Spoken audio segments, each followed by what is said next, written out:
এ তুই যে কি করে বেড়াচ্ছিস, মোবাইল চাপতেছিস আরামসে? তোর কাছে সামান্য করা টাকা ধার নিয়েছিস, তুই চারিদিকে সবার বলে বেড়াচ্ছিস আমার টাকা নিচ্ছে, টাকা দিচ্ছে না। তো টাকা তো আমি দিয়ে দেবো, মানুষের বলছিস মানুষকে তো টাকা দিছে, টাকা তো আমি নিছি, আমি দেবো। চারিদিক বলে বেড়াচ্ছিস আমি তো টাকা নিচ্ছি, টাকা দিচ্ছি না। 1 মাস তুই আমার টাকা নিয়ে এরকম ঘোরাঘুরি করাচ্ছস, এইটার কারণ কি সেটা আগে বল। টাকা নিছি, টাকা দেবো, টাকা তো মেরে খাবো না। 1 মাস হয়েছে, তাতে কি হয়েছে? তুই আমাকে একদিনের কথা বলে টাকা নিছিস, সেখানে 1 মাস হয়ে যাবে কেন সেটা আগে বল। এজন্য কি তুমি সব জায়গায় বলে বেড়াবো আমি তোমার কাছে টাকা ধার নিছি? সবারে জানাও।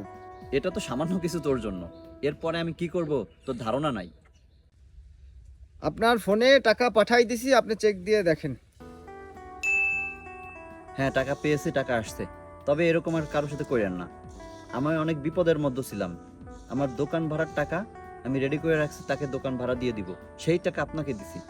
তাহলে আপনি আমাকে কতটা বিপদে ফেলছেন বুঝতে পারছেন? আচ্ছা ভাই, আমি তো বুঝতে পারি নাই যে আপনি এত বড় বিপদের ভিতরে আছেন। যাক, কিছু মনে করেন না, কষ্ট পায়েন না ভাই। আচ্ছা ঠিক আছে, আপনি যখন বুঝতে পারছেন তাহলে ভালো থাকবেন।